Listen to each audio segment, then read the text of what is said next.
தமிழ் குரல் நேயர்களுக்கு வணக்கம்.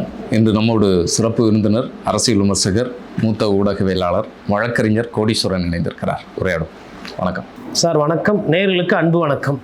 காக்ரோச் ஜனதா பார்ட்டியினுடைய போராட்டத்தில் பங்கேற்ற மாணவர்கள், இளைஞர்களை தேடி பிடித்து மாநிலமாக அரசாங்கம், காவல்துறை கைது செய்து கொண்டிருக்கிறது. அதனுடைய காணொலியெல்லாம் அதிர்ச்சி ஏற்படுத்தக்கூடிய விதமாக இருக்கிறது. இந்த நேரத்தில் ஆடிட்டர் குருமூர்த்தி அவர்கள் ஜந்தர் மந்தர் போராட்டத்தில் ஈடுபட்டவங்க ஜென்சி தலைவனுடைய பிரதிநிதிகள் கிடையாது, அவங்க சமூக விரோதிகள், கேங்ஸ்டர்ஸு, ரேபிஸ்ட்டு, கொலகாரங்க அப்படின்னு சொல்லி படுபயங்கரமான குற்றச்சாட்டை முன் வச்சிருக்கிறாரு. இது எப்படி புரிஞ்சுக்கிறது?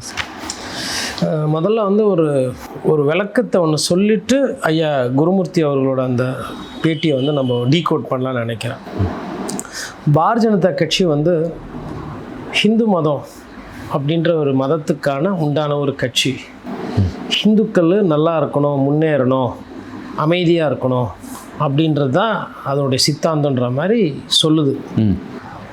ஆனால் பார்க்கும்போது பார்த்தா கீரை சாப்பிட்றது, தயிர், பால், நெய் எதுக்கும் யாருக்கும் பாதிப்பு இல்லாமல் எந்த தீங்கும் இருக்க கூட ஒரு மாதிரி அமைதியாக இருக்கணுன்ற மாதிரி சொல்கிறது.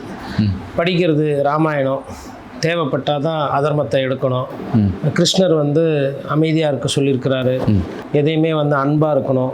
இப்போ போதிக்கிறது, பேசுறது எல்லாமே ஹிந்து மதம்ன்றது எல்லாத்தையும் ஏற்றுக்கிற மதம், ஒரு சமாதானமாக போகக்கூடிய ஒரு தன்மை. அதை வைத்து தான் நாங்கள் ஹிந்துத்துவா, அதை வைத்து தான் இந்து மதம், இதுதான் பாரதிய ஜனதா கட்சி அப்படின்றது அவங்களோட கட்டமைப்பு. அந்த சித்தாந்தத்துக்கு ஒத்து போகிறது தான் ஆர்எஸ்எஸ். இப்போ நம்மக்கிட்ட காட்சிப்படுத்துறது, நம்மக்கிட்ட சொல்கிறது இது. ஆனால் அவங்களோட ஒரு கோரமான ஹிந்து மதத்துக்கு எதிரான ஒரு சதி வேலையை இன்னைக்கு மாணவர்கள் மீது அவங்க பண்ணுறாங்க. எப்படின்னா, ஒரு பஞ்சாயத்து, இப்போது ராமாயணத்துலேயோ இல்லை மகாபாரதத்துலேயோ பார்த்திங்கன்னா பஞ்சாயத்துக்குன்னு ஒருத்தர் போவார். அவரோட நோக்கம் என்பது என்னென்னா, எல்லாம் ஒரு தாய் பிள்ளைகள் தானே, அவங்க கேட்குறத கொடுத்துருங்க, எதுக்கு யுத்தம் வேணாம், சண்டை வேணாம் அப்படின்னு சொல்லி போய் பேசுவாங்க. கிருஷ்ணரே அந்த வேலையை நிறைய நேரத்தில் பண்ணியிருப்பார். அப்போ சொல்லுவார், இது செய்யலைன்னா போராட்டம் வெடிக்கும், ரெண்டு சைடும் பாதிப்பு வரும், போர் வரும், ரத்த பூமி ஆகும், வேண்டாம் அப்படின்னு. கேட்காத போது அது அதர்மம் அப்படின்றது கருத்து. அதே மாதிரி இங்கே மாணவர்களை அழைச்சி பேசிட்டு போராட்டத்தை முடிவுக்கு கொண்டு வந்துட்டு அவங்கள நைஸாக பேசி, இத்தை செஞ்சு தரேன், அத்தை செஞ்சு தரேன், அமைச்சர் பதவி ராஜினாமா பண்ணுமா, பண்ணிடுவார். உங்கள் மீது இருக்கிற வழக்கெல்லாம் நிலுவையில் பண்ணிட்டோமா, வழக்கெல்லாம் நிலுவையில் இருக்காது. அதுக்கப்புறம் அந்த நீட் எக்ஸாம் அந்த ஆணையத்தை மாற்றி அமைக்கணுமா, எல்லாம் ராஜினாமா பண்ணுமா, அதுவும் பண்ணி கொடுத்துரும். பாராளுமன்றத்தில் சிறப்பு சட்டம் கொண்டு வந்துடுவோமா, அந்த பில்லு போட்டு இனிமேல்ட்டு எக்ஸாம் நடவடிக்கைமா, இதெல்லாம் பண்ணி கொடுக்கும். ஒன்றும் பிரச்சனை இல்லைன்னா அருமையாக. இப்போ நம்ம வீடெல்லாம் வாங்க போகிற அன்றைக்கி பார்த்திங்கன்னா பட்டா, தண்ணி, நிலத்தடி நீர், கரண்ட்டு, சார் அதெல்லாம் அருமையாக இருக்கும் சார், ஒன்றும் பிரச்சனை இல்லை. நீங்கள் கையெழுத்தை ஒண்டி போடுங்க சார், கையெழுத்தை போட்டு செக்கை ஒண்டி கொடுங்க சார், நீங்கள் டெபாசிட் சார், வீடு உங்கள் சார், எல்லாருக்கும் அமையாது சார். இது கரும்பு மாதிரி இருக்கும் தண்ணி, நீ குச்சி பார்த்தீங்கன்னா தெரியும் உங்களுக்கு. போக்குவரத்து நீங்கள் வந்தீங்க அன்றைக்கி பார்த்தா ஞாயிற்றுக்கிழமையாக இருக்கும். அப்புறமா ஒரு லிட்டிகேஷன் இல்லை சார், செவுருலாம் செங்கல் நாங்கள் அப்படி பார்த்து பண்ண போகிறோம். நீங்கள் கால் மேலே கால் போட்டு ராஜா மாதிரி இருக்கலான்ற மாதிரி ஒரு உத்தரவாதம் கொடுப்பாங்க. அதே மாதிரி இந்த மாணவர்கள் அமைப்பை கூப்பிட்டு அவங்க போராட்டம் பண்ணி அவங்க ஒரு சில விஷயம்லாம் கேட்டுட்டு இருந்தாங்க. எல்லாத்தையும் பண்ணி கொடுத்துரும், எல்லாம் பண்ணி கொடுத்துருன்னு சொல்லி அவங்கள கலைச்சிட்டு அவங்களோட போராட்டத்தை வலிமை இழக்க வைத்து வாங்சுக் சோனமை போயிட்டு நீங்கள் உங்கள் உடம்பை பார்த்துக்கோங்க, நாங்கள் நான் மாணவர்களுக்கு எதிரானவர்களா, நம்ம பிள்ளைங்க தானே, நாங்கள் அப்படி விட்டுருவோமா அப்படின்னு சொல்லி அந்த பெரியவரையும் மூல செலவை செஞ்சு அவரையும் போராட்டத்தை ரத்து பெற வச்சு, அப்புறம் ராகுல் காந்தியை 2 திட்ட வச்சது யார், அவங்க அம்மா, வீட்டம்மா கீதாஞ்சலி அவங்களும் ராகுலை ஒரு 2 காட்டு, நீங்கள் எதுக்கு பாராளுமன்றத்தாண்ட வந்தீங்க, ஜந்தர் மந்தர் போகாமல் அப்படின்னு அவங்களையும் எல்லாம் வேணுன்றதெல்லாம் அழகாக 5-3 பண்ணிவிட்டு இப்போது என்ன பண்ணுறாங்கன்னா பழி வாங்குறேன். அந்த அரக்க குணம் இருக்குல்ல, அது இப்போ வெளியில் வந்துச்சு. நான் என்னதான் பசுமாடு முகம் போட்டிருந்தாலும் அதுக்குள்ளே ஒரு கொடூரமான ஒரு மிருகம் ஒளிஞ்சிருக்கு வேட்டையாடுறதுக்கு, அதுதான் இப்போ வெளியில் வருது. அது என்ன பண்ணுதுன்னா, இப்போ மாணவர்களை அந்தந்த மாநிலத்தை தேடி காவல்துறை மீதும் வழக்கு தொடர்றது, அது பண்ணுறது. அதில் நிறைய பேர் என்ன பண்ணுறாங்கன்னா, இது எப்படி தெரியுமா சாத்தியம், நாங்கள் அந்த யூடியூப்லலாம் ஃபேஸ் எல்லாம் பார்த்தோம், ஸ்கேன் பண்ணோம், அவங்களோட குற்றப்பின்னணி என்ன, ஆதார் என்ன எல்லாத்தையும் பார்த்தா இவங்க இந்த தப்பு பண்ணியிருக்காங்க, இவங்க இந்த தப்பு பண்ணியிருக்காங்க, அந்த தப்பு. சரி, இதெல்லாம் உண்மையாக ஜோடிக்கப்பட்டதா யாருக்கு தெரியும்? நான் என்ன கேட்குறேன்னா, 22 பேர் செத்ததுனால தானே அந்த போராட்டம் வந்துச்சு. அது வைக்கப்படணுமா இல்லையா? நீங்கள் அதே மாதிரி நீங்கள் எதுவுமே நடவடிக்கை எடுக்காம தானே இருந்தீங்க. கொஸ்டின் பேப்பர் லீக் ஆக அதுக்கு நீங்கள் வேதனை பண்ணணுமா? அப்புறம் ஒரு தேர்வு நடத்தவங்களுக்கு துப்பு இல்லைன்னா எதுக்கு ஆல் இண்டியா லெவலில் தேர்வு? அப்போ ஒரு மாணவனுக்கு எவ்வளவு அழுத்தம். 1ஆம் கிளாஸ்லேருந்து 12ஆம் கிளாஸ் வரலும் படிக்கிறல, அதில் 10ஆவதுலேருந்து இந்த தேர்வு போர்டு எக்ஸாம், அது முடிஞ்சதுக்கப்புறமா வந்து அந்த என்ட்ரன்ஸு இந்த என்ட்ரன்ஸு. சரி, என்ட்ரன்ஸு வைக்கிறீங்க, குழந்தைங்க ஸ்ட்ரெஸ்ஸில் சாகுறாங்களே, இந்த தன்மை உங்களுக்கு தெரியலையா? அந்தந்த மாநிலத்தில் அதை வச்சுட்டு அந்தந்த வாய்ப்பு அவங்கவுங்களுக்கு போய் பட்டிட்டா இந்த பிரச்சனை இல்லை. எல்லாத்தையும் நான் பண்ணுறேன்னு சொல்லிட்டு. இப்போது உதாரணத்துக்கு சமீபத்தில் வந்து ஒருத்தர், அவர் வந்து டாக்டர் மருத்துவர் பிரகதீஸ்வரர் திருநாவுக்கரசு சொல்லிட்டு அமெரிக்காவில் எல்லாம் ப்ராக்டிஸ் பண்ணுறாரு. அவர்கிட்ட இந்த நீட்டு பற்றி நீங்கள் என்ன நினைக்கிறீங்கன்னு சொல்லிட்டு கேட்கும்போது அவர் வந்து ஒரு ப்ரெசன்டேஷன் ஒன்று பண்ணுறாரு. அதில் என்ன சொல்கிறாருன்னா, இப்போ பந்தியில் சாப்பாடு கூப்பிடுறீங்க, இப்போ சாப்பிட வராங்க, எல்லாருக்குமே பசி இருக்குது, எல்லாமே சாப்பிட வராங்க. முதல்ல வரவங்களை வந்து உனக்கு எந்த டேபிளில் போய் உட்காந்துக்கிறியோ நீ உட்காந்து நீ சாப்பிட்டு முடிச்சிரு, பின்னாடி வரவங்களுக்கு பொருள்லாம் காலி ஆயிடுச்சுன்னா அதுக்கு நாங்கள் பொறுப்பு இல்லை அப்படின்ற மாதிரி தான் இந்த நீட்டு. அப்போது இப்போ ஒரு மாணவன் வந்து பீகாரில் இருக்கிறாங்க, அவங்க படிக்கிறாங்க, அவங்க பீகார்லேயே வந்துட்டு தேர்வு எழுத போகிறாங்கன்னா அங்கே இருக்கவங்களுக்கு அந்த வாய்ப்பு உள்ளூரில் கிடைக்கிறது. ஒரு பெரிய மாநிலம். இவங்க என்ன பண்ணுறாங்க, ஆல் இண்டியா அப்படின்னு போகும்போது இந்த டாப் 100ல் வரவங்க டாப் 100 இதில் வந்து எடுத்துகிட்டு போயிட்டு வாங்கிட்டு போயிடுவாங்க. இது மருத்துவன்றது வெறும் மார்க் சம்மந்தப்பட்டது கிடையாது. நானும் மருத்துவர் தான். இதே அமெரிக்காலேயோ மேலை நாடுகளில் இந்த மாதிரி மார்க்குக்கு இவ்வளோ முக்கியத்துவம் கொடுத்து பண்ணுறது கிடையாது. அங்கேயுமே வந்து இந்த அளவுக்கு கடுமையான என்ட்ரன்ஸ் தேர்வுகள் கிடையாது. நீங்க தேர்வு எழுதிட்டு நீங்க தேர்வுல பாஸ் பண்றீங்களா இல்லையான்னு பார்ப்பாங்க. அதாவது அவங்க சிஸ்டம் எப்படி இருக்குன்னா, நான் உன்னை படிக்க அனுமதி கொடுக்குறேன், குறைந்தபட்ச மதிப்பெண் ஏதோ ஒன்று நீங்கள் போர்டு எக்ஸாமில் எடுக்கிறத வச்சு கொடுத்துட்றேன். மார்க் நல்ல மார்க்காக இருந்தால் நல்ல காலேஜ், மோசமான மார்க் இருந்தால் நடுத்தரமாக இருக்கிற காலேஜ். சேர்ந்துட்டோன்னா வாத்தியார் சொல்லி கொடுக்குறாருங்களா, அது என் மனசுக்குள்ளே போச்சா, அது எனக்கு 15 தான், அதை வைத்து தேர்வு. அப்போது நான் மருத்துவன் ஆவறனா இல்லையான்றது என்ன, நான் படிக்கும்போது எனக்கு தேர்வு, மருத்துவத்துக்கு படிக்கும்போது தேர்வு, மருத்துவ ஆவறதுக்கு முன்னாடியே தேர்வு கிடையாது. அப்போ என்ன ஆகுதுன்னா, அங்கேயே வந்து ஒரு தடை போட்டு நீங்கள் நிறைய குழந்தைகளுக்கு கிடைக்க வேண்டிய கிடைக்கல. அதை சொல்லிட்டு தான் அந்த பந்திக்கு அதை சொல்கிறாரு. ஒரு பந்தியில் வந்துட்டு ஒரு 1000 பேர் இருக்கிறாங்க, ஆனால் மொதல் பந்தியில் இருக்கவங்களுக்கு எல்லாம் கிடைக்கும், 2வது பந்தி 3வது பந்தியில் எதுவும் இல்லை. இப்போ உங்களோட இந்த தேர்வு வந்து என்ன பண்ணுதுன்னா, கடைசியாக இப்போ ஒரு ஏழ்மை மாணவன் இருப்பான், அப்பா அம்மாவுக்கு ஆங்கிலம் தெரிஞ்சிருக்காது, அவனுக்கு சொல்லிக் கொடுக்க ஆள் இருக்காது, இல்லை அவன் பரோட்டா கடையில் வேலை பார்த்து வருவான். அப்போ அவன் வந்து 3வது பந்திக்கு வரானா, அவனோட நிலைமை என்ன? அப்போ பந்தியில் வசதியாக இருக்கிற அப்பா அம்மாக்கோ இல்லை தலைநகர் சென்னையிலையோ டெல்லியிலையோ இருந்து படிக்கக்கூடிய குழந்தைங்க கோச்சிங்லாம் போகுது, அதுங்களுக்கு 3 லட்சம் 5 லட்சம் கோச்சிங் கொடுத்து நீங்கள் எல்லாம் கொடுத்துட்டு பந்தியில் தூக்கி போய் அதுங்களை உட்கார வச்சுட்டு, ஊரில் கிராமத்தில் இருக்கிற அரசு பள்ளியில் படிக்கிற மாணவனை தூக்கி 3வது பந்தியில் உட்கார வைக்கும்போது அந்த 3வது பந்தியில் பாதி சாப்பாடு இருக்கும், சாப்பாடு இருக்காது. அப்போது உங்களோட பயிற்சியே வந்து பணம் பண்ணுறதுக்கு தான் இருக்குன்னு சொல்லி நான் சொல்லலை, துறை சம்மந்தப்பட்ட மருத்துவர் சொல்கிறார். அவர் அந்த காணொலி அனுப்பிச்சா அருமையான ஒரு காணொலி. துரதிருஷ்டமாக அந்த மாதிரி காணொலியெல்லாம் நிறைய பேர் பகிர்றது. ஆனால் ஐயா குருமூர்த்தி பேசுறது, கான்ட்ரவர்சி பேசுறதெல்லாம் பெருசாக. அப்போது நான் என்ன கேட்குறேன்னா, அப்போ ஐயா குருமூர்த்தி வந்து இப்போது இது நிறைய பேர் இப்போ பண்ணுறாங்க. அதுவும் அந்த போராட்டம் முடிஞ்சதுக்கு பிறகு நிறைய இன்ஃப்ளூயன்சர்ஸு இல்லை ஆர்எஸ்எஸ் சிந்தனையாளர்கள் இப்போ என்ன வந்து அவங்க என்ன குற்றச்சாட்டு வைப்பாங்க, இவர் திராவிட சிந்தனையாளர் அப்படின்ற மாதிரி ஒரு குற்றச்சாட்டு. அதுலேயுமே நான் திராவிட சிந்தனையாளர் நான் பொதுவில் போய் பார்க்க மாட்டேன். நான் வெறும் அறிஞர் அண்ணா சொன்னது ஒண்டி தான் ஏற்றுக்குருவேன். ஏன்னா அதுலேயுமே வந்து திராவிடன்ற பேரில் நீங்கள் பண்ணுற தப்பு, நீங்கள் பண்ணுற ஏமாத்து வேலை, நீங்கள் லஞ்சம் வாங்குறீங்க, ஊழல் பண்ணுறீங்க அப்படின்னா அதை ஏற்றுக்கிற முடியாது. அப்போது அண்ணாவோட அந்த திராவிடம் அதுக்குள்ளே இருக்கிறது பார்த்திங்கன்னா அது கலப்படம் இல்லாத தன்மை, அதை ஒண்டி தான் நம்ம எடுத்துக்கிறோம். மிச்ச விஷயத்துக்கள் எல்லாம் நம்ம போய் ஒத்து போகிறது கிடையாது. பட் ஆனால் இவர்களோட நோக்கம் என்னன்னா, இந்த போராட்டத்தை வந்து திசை திருப்பணும். அதாவது இந்த போராட்டம் வந்து நாடு தொழுவியில் மோடி அவர்களை கண்ணில் விரல விட்டு ஆட்டிட்டாங்க பசங்க, பிஜேபியை பயத்தை காட்டிட்டாங்க. அப்போது இவங்களை இப்படியே விட்டால் இது சிக்கல், திருப்பி தேர்தல் நேரத்தில் இந்த பசங்க எதனா பண்ணால் நமக்கு சிக்கல், இந்த பசங்களுக்கு நம்ம பயத்தை காட்டணும்னு சொல்லிட்டு பேசுகிற மாதிரி பேசிட்டு, இப்போ போலீஸ் ஸ்டேஷன்லாம் பார்த்தீங்கன்னா கூட்டின்னு போய் விசாரிப்பாங்க. சரிப்பா உண்மையை சொல்லிடுறியா, எதுக்கியா கேஸ், நான் அந்த பார்ட்டிக்கிட்ட சொல்லி நான் வாபஸ் வாங்க வச்சுறேன், ஒத்துக்க ஒன்றும் பிரச்சனை இல்லை பேசிக்கலான்னு சொல்லிவிட்டு வேணுன்ற தகவல் எல்லாம் வாங்கிக்கிட்டு எல்லாம் முடிஞ்சு அவங்க மீது கம்ப்ளைண்ட் கொடுக்காத மாதிரி நிறுத்திட்டு, அதுக்கப்புறம் எல்லாம் முடிஞ்சதுக்கப்புறம் அந்த பார்ட்டிக்கு சாதகமாக காவல்துறை ஒரு சில நேரத்தை செய்வாங்க. அதே மாதிரி வேலை தான் இது வந்து மாணவங்க நான் என்ன கேட்குறேன்னா, எல்லாம் 22, 25, 28 வயசு 30 வயசுக்குள்ளே, இந்த 30 வயசுக்கு மேலே இருக்கிறவங்களெல்லாம் தேடி தேடி போய் பிடிக்கிறீங்க வழக்கு. அதுவும் சுப்ரீம் கோர்ட்டு ஆர்டர் ஒன்று போடுங்க. நான் என்ன நினைக்கிறேன், சுப்ரீம் கோர்ட்டை தனக்கு இருக்கிற அந்த கோவத்தை வந்து அந்த வன்மத்தை வந்து தீர்த்துக்குதோன்னு எனக்கு ஒரு சந்தேகமாக இருக்குது. என்ன ஆனால் அதுக்கு எதிராக பேசியிருக்காங்கல்ல? இல்லை, எதிராக பேசியிருக்கீங்க. எஃப்ஐஆர்லாம் ரத்து பண்ணணும் அப்படின்னு வரலையே. தேவைப்பட்டால் அப்படின்னா என்ன அர்த்தம்? தேவைப்பட்டால் வேண்டுமானால் அப்படின்னா என்ன அர்த்தம்? அப்போ காவல்துறை என்ன பண்ணும்? வழக்கு பதிவு பண்ணும். இப்போ மாணவர்கள் அடிக்கக்கூடாது, கொல்லக்கூடாது, இதெல்லாம் தொடக்கூடாது அப்படின்றதெல்லாம் பேசுறீங்க. ஆனால் ஆர்டரில் தேவைப்பட்டால்னு ஒரு வார்த்தை இருக்குது. தேவைப்பட்டால் என்ன அர்த்தம்? இப்போ காவேரியில் தண்ணி கொடுங்க, ஒருவேளை உங்களுக்கு தண்ணி தேவைப்பட்டால், குடிக்க தண்ணி இல்லைன்னா நீங்கள் நிறுத்தி வைத்துக் கொள்ளலாம் அப்படின்னா என்ன, எது நிற்கும்? குடுன்றது நிற்காது. தேவைப்பட்டால் நிறுத்திக்கலாம் அப்படின்னு ஒரு சைடில் ஒரு கிளாஸ் இருக்கு பாருங்க, அதுதான் நிறுத்தும். அதே மாதிரி தான் இதுவும், இந்த ஆர்டரும்.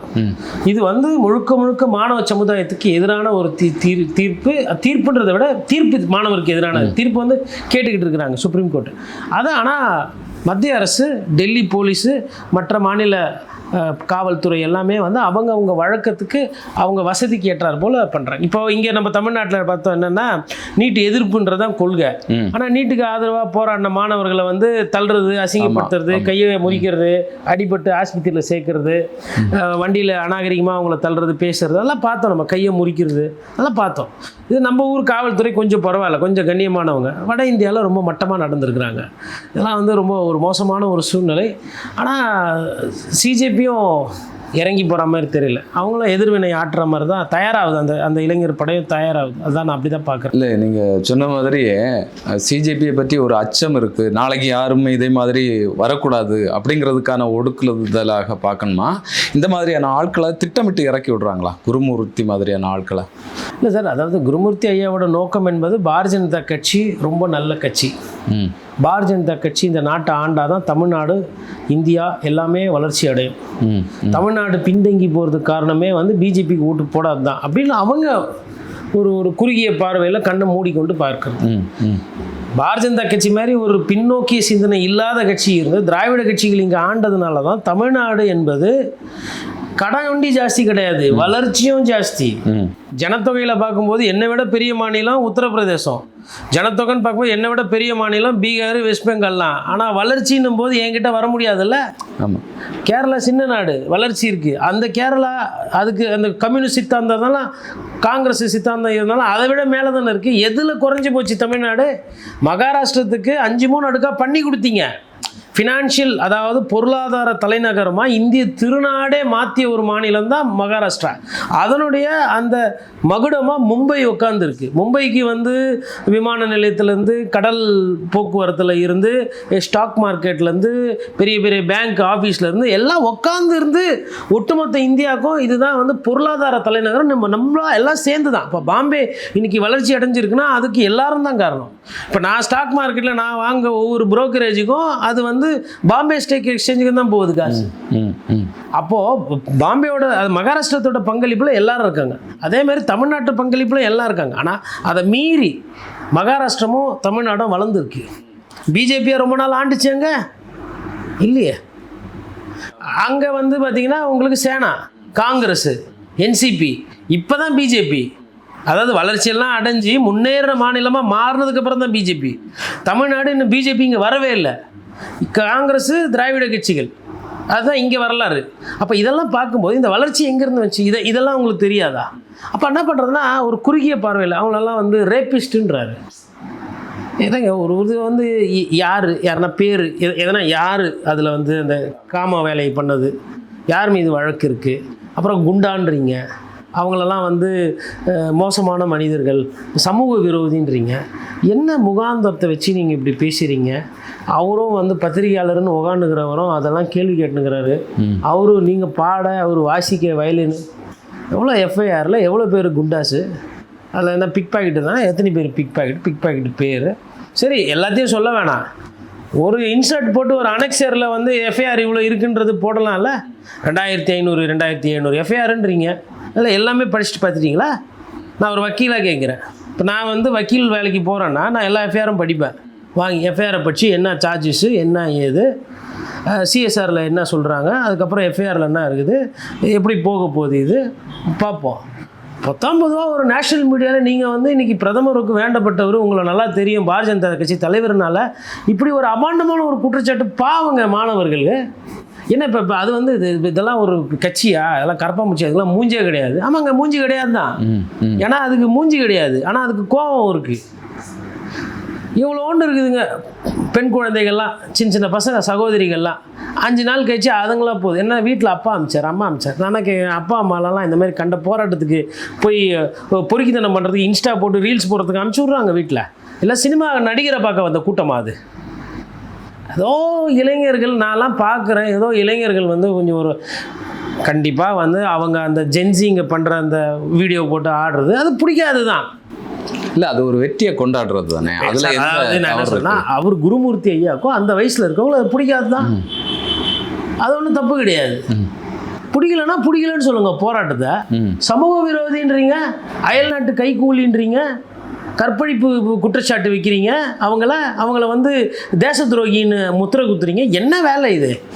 2500 பேர் தேச துரோகி இல்லை இந்த மாதிரி குற்றவாளி டெல்லியில் ஜந்தர் மந்தரில் வந்து போராட்டம் பண்ணுறாங்க அப்படின்னா அப்போ உங்கள் அமித்ஷாவும் ரிசைன் பண்ணணும். அவர் என்ன பண்ணிட்டு இருந்தார்? கோலி விளையாடிந்தாரா ஐயா? என்னங்க பேச்சு இது? இல்லை, வெடிகுண்டு வச்சுட்டு கூட வரலாம் அவர்கள் அப்படின்னு சொல்றாங்க. அதாவதுங்க, மனித நீங்கள் வருவாங்க தமிழ்நாட்டுக்கு.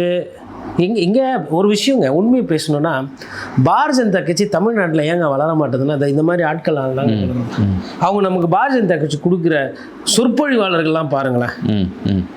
ஐயா சுப்பிரமணிய சுவாமி நம்ம ஒன்று பேசினா அவரு ஒன்று சம்மந்தமே இல்லாமல் ஏதோ ஒன்று பேசிகிட்டு இருப்பார். அதுக்கப்புறமா வந்து ஐயா எச் ராஜா கோர்ட் ஆகுது அதாகுதுன்னு வேண்டியது, அப்புறம் அங்கே போய் மன்னிப்பு கேட்க வேண்டியது. அதுக்கப்புறமா வந்து பார்த்திங்கன்னா அண்ணாமலைஜி சிறப்பான அப்படியே சிங்கம் சிங்கம் ஈஸ் அண்ணாமலை துரை சிங்கம்ன்ற மாதிரி பாட்டெல்லாம் பாடினா பார்த்தா இன்றைக்கி பாஜகவுக்கே அவர் பெரிய பெரிய எதிர்வினை ஆற்றிக் கொண்டிருக்கிறார். அப்புறம் எந்த பிரச்சனையுமே ரொம்ப தீர்க்கம் காட்டாத ஐயா இப்போ அண்ணா நயினார் நாகேந்திரன், இப்போ பொன் ராதாகிருஷ்ணன் இருந்தாங்க, கட்சியை ஓரளவுக்கு வளர்த்தாங்க. வானதி ஸ்ரீனிவாசன் இருந்தாங்க, அருவருப்பான பேச்சு, ஒரு அநாகரிகமான செயல்பாடு இல்லை. அதே மாதிரி இவங்க இருந்தாங்க நிறைய பேர். நம்ம ஈலா கணேசன் இருந்தார். ஈலா கணேசன் வந்து என்ன பிரச்சனைனா, இந்த சிறுபான்மையினர் கிறிஸ்துவர்கள் மீது ஒரு மாதிரி பேசுவாரை தவிர்த்து இந்த மாதிரி மாணவர்களுக்கோ போராடுறவங்களுக்கெல்லாம் முத்திர குத்துற வேலைலாம் கிடையாது. லக்ஷ்மணன் ஒருத்தர் இருந்தார், அவரெல்லாம் வந்து பிரச்சனை இல்லாமல், அதாவது ஒரு கட்சியில் வந்து நல்ல தலைவர்கள் வந்தாங்கன்னா அந்த கட்சி வந்து நல்லபடியாக போகும். இந்த மாதிரி பேச்சாளர்கள் இப்போ குருமூர்த்தி, நான் என்ன கேட்குறேன், எதுக்கு வன்மத்தை கக்குறீங்கன்னு கேட்குறேன். இப்போ கான்ட்ரவர்சியாக பேசுகிறவங்கள தானே முன்னிலைப்படுத்துகிறாங்க இவங்க. இல்லைங்க, தப்பு. அதாவதுங்க உங்கள் நோக்கம் என்ன? சரி, அவ்வளோ ரைட்டு நியாயம் பேசுகிறீங்களே, என்ன வெங்காயத்துக்கு பயந்து தர்மேந்திர பிரதானை ராஜினாமா பண்ண சொன்னீங்க? பயந்துட்டீங்க தானே. உங்கள் பயத்தை போக்குறதுக்கு எதிரில் இருக்கிறவங்கள குற்றம் சொல்லுவீங்களா? இப்போ தேடி தேடி வந்து வேட்டையாடுவீங்களா? என்ன நியாயம் இது? சம்மந்தமே இல்லாமல் ரப்பர் குண்டு போட்டு ரவை குண்டு போட்டு சுட்டிருக்கீங்க. கண்ணில் பட்டு போயிடுச்சு, நீங்கள் கொடுப்பீங்களா அவங்க பார்வையா? உங்களுக்கெல்லாம் போராட்டம்னா என்னன்னே தெரியாது. எப்பயுமே பின்னாடி இருந்தவங்க தானே நீங்கள். சுதந்திர போராட்ட காலத்துலேருந்து பின்னாடி இருந்தவங்க தானே நீங்கள். காங்கிரஸ் கட்சி வயசாகி போயிடுச்சு, எல்லாம் பலபலத்து போயிடுச்சு, ஒன்றும் இல்லை, வீரியமும் இல்லை, ஒரு மானமும் இல்லை, ரோசமும் இல்லை, கம்முன்னு இருக்குது. அதனால் உங்கள் பாட்டம் நல்லா இருக்குது. இன்னொன்று, காங்கிரஸுக்கும் உங்களுக்கும் பெரிய வித்தியாசம்லாம் கிடையாது. எல்லாரும் வரியை போட்டு மக்களை சுரண்டி வெள்ளைக்காரனே இருந்திருக்கலான்ற அளவுக்கு இருக்குது உங்கள் ஆட்சி. அவ்வளோமா இப்போ இது வந்து யாரும் வந்து உற்பத்திலாம் பண்ணலை. ஃபஸ்ட்டு என்ன பண்ணீங்க, சோனம் வாங்சுக்கு வந்து அவர் நேபாளத்து கூட நெருங்கினவர், அவர் சைனா கூட நெருங்கினவர், அவர் பாகிஸ்தானுக்கு அப்படி இப்படின்னு எதோ அச்சு விட வேண்டியது. அப்புறம் அந்த சோனம் வாங்சுக்கு என்ன வெங்காயத்துக்கு போய் ஜூஸ் குத்திங்க. இந்திய இறையாண்மைக்கோ இந்திய திருநாட்டுக்கோ எதிரானவர் ஐயா சோனம் வாங்சுக். அந்த ஆளோட, அதாவது பாரதிய ஜனதா பார்வையில் அந்த ஆள், அந்த மனிதன், அந்த மோசமானவன், அவனை பார்க்கறதுக்கு எதுக்கு ஐயா போனீங்க? நீங்கள் பரப்புனதாக தான் நான் சொல்கிறேன். அந்த மாதிரியான வார்த்தைகள் இதெல்லாம் பார்த்த உடனே இந்த சைடு மாணவர்களும் ஒரு சில ஆபாச வார்த்தைகள் பயன்படுத்தியிருக்காங்க. நான் இல்லைன்னு சொல்ல. மாணவர்கள் மீது ஒரு சில தவறுகள், ஒரு பிரதமரை வந்து நக்கலாக கேவலமான வார்த்தைகள்லாம் போட்டு பேசியிருக்காங்க. அதை பார்க்கும்போது பாரதிய ஜனதா கட்சியில் ஒரு சிலர் கோவம் வருது, ரைட்டுங்களா? அப்போது இந்த 22 பேர் இவ்வளோ நாள் இழுத்துன்னு போனது, அதை நீங்கள் கவனிக்காமல் விட்டதுனால வந்த பின்விளைவு. இதே ஒரு வாரத்துக்கு முன்னாடியே தர்மேந்திர பிரதான் ராஜினாமா பண்ணிட்டு இருந்தால் அது அன்றைக்கே போயிட்டுருக்கும். இப்போது அது ஏற்றுக்க முடியல மனசு. தர்மேந்திர பிரதானுக்கு என்ன பண்ணுறீங்க, ஒரு பெரிய வரவேற்பு கொடுக்குறீங்க. என்னன்னா இப்போ நீயா நானா நீயான்னு வந்துச்சு. அப்போது ஏங்க வயசுக்கு என்னங்க மதிப்பு மரியாதை? ஒருத்தரோட முதிர்ச்சி எப்படி நீங்கள் அளவு விடலாம்? இப்போது சாலையில் போகிறேன், நான் ஒரு 20 வயசு பையன் என்னை வந்து பைக்கில் நான் போகும்போது கட்டடிச்சிட்டு ஹலோ அப்படி இப்படின்னு அது வந்து இப்படிலாம் கிராப்பு தலெல்லாம் வச்சுன்னுக்கிறேன், பார்க்குறதுக்கு லைட்டாக புள்ளிங்க மாதிரி இருக்காப்புல, வலி சண்டை வலிக்கிறாப்புல. நான் என்ன பண்ணோம், சரிப்பா பத்திரமா வீட்டுக்கு போய் சேரு, இப்படி போயிட்டேன்னா எனக்கு முதிர்ச்சி இல்லை. நான் கூப்பிட்டு 2 வைக்கிறேன், அப்புறம் அவர் என்ன பண்ணுறாரு, கூட்டின்னு போயிட்டு 4 பேரை கூட்டின்னு வந்து அந்த 4 பேர் என்ன 2 வைக்கிறாங்க. இது முதிர்ச்சியா? இல்லை நல்ல கதிக்கு நீ போவியோ போக மாட்டியோ எப்படின்னா போ அப்படின்னு போகிறது முதிர்ச்சியா? இது ஒன்று. 2வது, அந்த மாணவனை கூப்பிட்டு, இப்பா நான் என்ன தப்பு பண்ணேன், என்ன இப்போ கட்டடிச்சு நான் கீழே ஊன்ட்டேன், என் குடும்பத்தை நீ காப்பாற்றுவியா, ஏன் இப்படி இருக்கிறீங்க, இப்போ 18-20 வயசுயா, கொஞ்சம் பார்த்து போங்க அப்படி சொல்லி, அதுக்கப்புறம் அந்த மாணவன் அண்ணா சாரிண்ணா, ஃபஸ்ட்டு என்ன தான் அவன் லோ அப்படின்றான் ஒரு மாதிரி, அண்ணா சாரிண்ணா அப்படின்னு போட்டால் அந்த இடத்துல நான் பெரிய மனுஷன், மிகப்பெரிய மனிதன். 3 சினாரியோ நான் சொன்னேன். அதே மாதிரி இந்த விஷயத்தில் இந்த மாணவர்கள் கூப்பிட்டு, உங்கள் போராட்டம் நியாயமானது, உங்கள் பிரதமர் மோடி சொல்கிறேன், எனக்கு தர்மேந்திர பிரதானும் முக்கியம், நீங்களும் முக்கியம், 2 கண்ணில் பிரச்சனை ஆகிப்போச்சு, எந்த கண்ணு பெருசுன்னு கேட்குறீங்க. சரி, இளைஞர்கள் போராட்டம் பண்ணிட்டீங்க, உங்களுக்காக அவர் ராஜினாமா செஞ்சிடுவார், நீங்கள் தைரியமாக போய் படிக்கிறத பாருங்கள், வேலைக்கு போங்க, போய் ஒரு வழக்கு இருக்காது, நான் பார்த்துக்கிறேன் அப்படின்னு சொன்னால் என் பிரதமர் கண்ணியமானவர். ஆளுக்கு பேச விட்டுட்டு வேடிக்கை பார்க்குறீங்க. அப்போ இது சிண்டு முடிக்கிற வேலை தானே? இளைஞர்கள், சும்மா இருக்கிற இளைஞர்கள் சொரிஞ்சு விடுற வேலை தானே? எல்லாம் 60 வயசு 70 வயசு 80 வயசில் இருக்கிற நீங்களே இவ்வளோ சேட்டை பண்ணிங்கன்னா, ரத்தம் 20 வயசில் கொதிக்கிற வயசில், 30 வயசில் முறுக்குத்தனமாக இருக்கிற வயசில் அவங்க என்ன பண்ணுவாங்க? ஏதோ ஒன்று ஆச்சு, யார் பாதிப்பு? தலைமை பண்புன்றது சண்டை போடுறது இல்லை, எல்லாத்தையும் அரவணைச்சிட்டு போகிறது. அந்த கர்ஜனையிலே எல்லாம் அமுங்கணும். அதுதான் அந்த கர்ஜனைக்கு தோரணைக்கு அழகு. சும்மா சவுண்ட் விட்டுட்டு திரியிறது கிடையாது. அப்போது நீங்கள் இப்போ பண்ணுறது சவுண்ட் விட்டுட்டு திரியிறீங்க. எவ்வளவு வன்மங்க அந்த மாணவர்கள் மீது. இப்போ யோசிச்சு பாருங்களேன், இப்போ தமிழ்நாட்டு மாணவர்கள் நினச்சி பாருங்களேன், நம்ம கேட்குறது பேண்ட் நீட்டு, தமிழ்நாடு மாணவர்கள் அங்கே பிரச்சனை ஃபேர் நீட்டு வெற்றி கிற்றி வந்துச்சு ஓரளவுக்கு, அவங்க கேட்டது அவங்களுக்கு கிடச்சிச்சு. ஆனால் இப்போ அதுக்கு அவங்க பாதிப்புக்குள்ளாகிறாங்க. கேட்குறதுக்கு நாதி இல்லை, இன்றைக்கி அந்த மாணவர்களுக்கு குரல் கொடுக்கறதுக்கு இல்லை. தமிழ்நாட்டில் மாணவர்கள் போராடினா மத்திய அரசும் பிரச்சனை, இங்கே இருக்கக்கூடிய தமிழக வெற்றி கழகம் தலைமையில் இருக்கிற மாநில அரசும் பிரச்சனை. அப்போ அதே தான் அங்கேயும் நடக்குது. அந்தந்த மாநில அரசும் வழக்கு போடுது, மத்திய அரசும் வழக்கு போடுது. அப்போது இதெல்லாம் வந்து பாவம். உண்மையில் எனக்கு மாணவர்கள் நினச்சா, அதாவது அவங்க வந்து எப்போனாச்சும் தான் வந்து போராடுறது, எப்போனாச்சும் வந்து தான் கேட்குறது.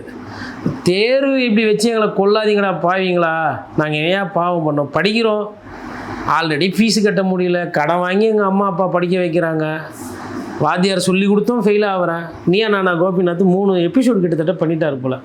1120 வாங்கின ஒரு குழந்தை, ஒரு தொழிலாளியோட குழந்தை நீட்டில் பாஸ் ஆகி +2ல் 1128.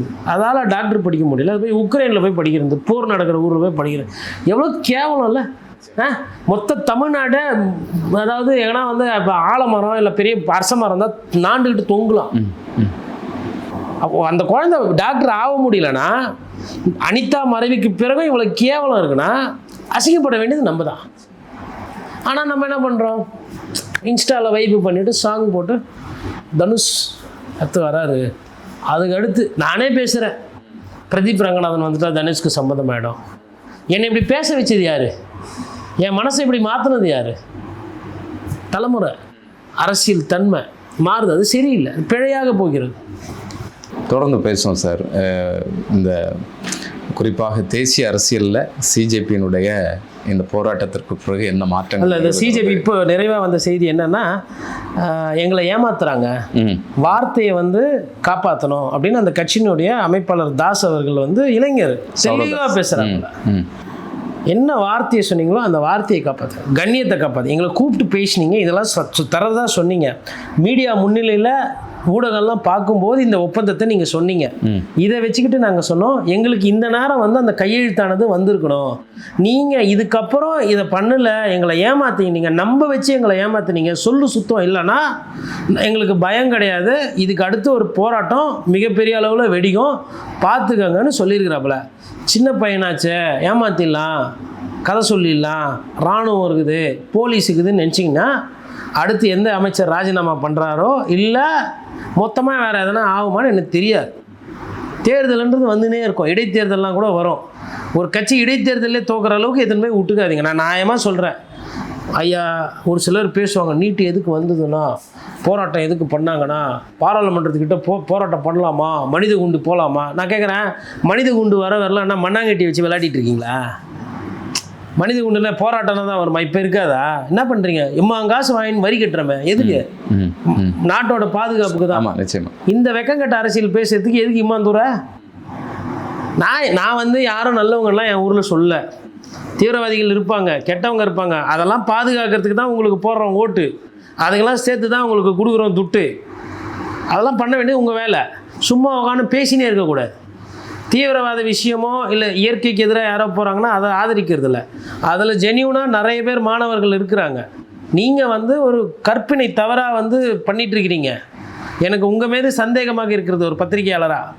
அதனால் அந்த மாநில சிஜேபியினுடைய இளம் பேச்சாளர்கள் இல்லை அவங்களோட கொள்கை பரப்பு செயலாளர்கள், அந்த அமைப்பாளர்கள் எல்லாமே வந்து இப்போ பேசிக்கிட்டு இருக்காங்க, சொல்லிகிட்டு இருக்காங்க.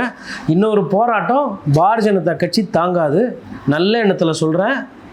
5 வருஷம் கொடுத்துருக்குறாங்க, 5 வருஷம் மக்களுக்கு நல்லது செய்யுங்க. 2029 பார்த்துக்கலாம்.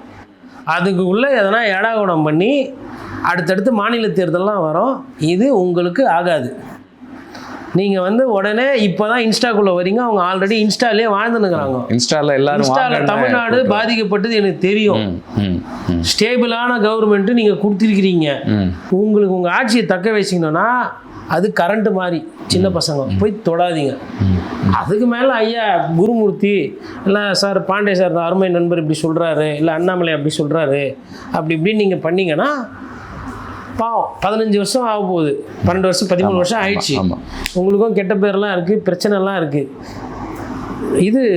இது வந்து உங்களோட அந்த இது வந்து கீழே போயிடும், உங்களோட நோஸ் டைவ் ஆகிடும் வளர்ச்சி. இல்லை இதில் நமக்கு E20 ஜனதா பார்ட்டி இப்போ மறுபடி இன்னொரு வடிவத்தில் வருது. இந்த பெட்ரோல் அது வந்து E20 ஒன்று வருது. விவசாயிகள் வந்து இப்போ அவங்க பரிசீலனை பண்ணிட்டு இருக்காங்களா, நம்ம ஏன் மாணவர்கள் சிஜேபியோட சேர்ந்து போராட்டம் பண்ணக்கூடாதுன்னு. எதனா சேர்ந்தாங்கன்னா குழன்னு ஆயிடுவீங்க.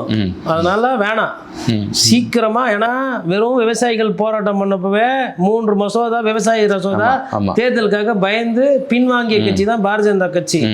அதுவும் அந்த விவசாயிகள் சும்மா வர மாட்டாங்க. ஃபோன் பண்ணி பஞ்சாபில் அவங்க சொந்த காலத்தெல்லாம் ஃபோன் பண்ணுவாங்க. அந்த திருப்பி மறுபடியும் அந்த ப்ளூ கலர் டர்பன் கட்டுன்னு வந்தால் பொருள் போட்டுன்னு வருவாங்க.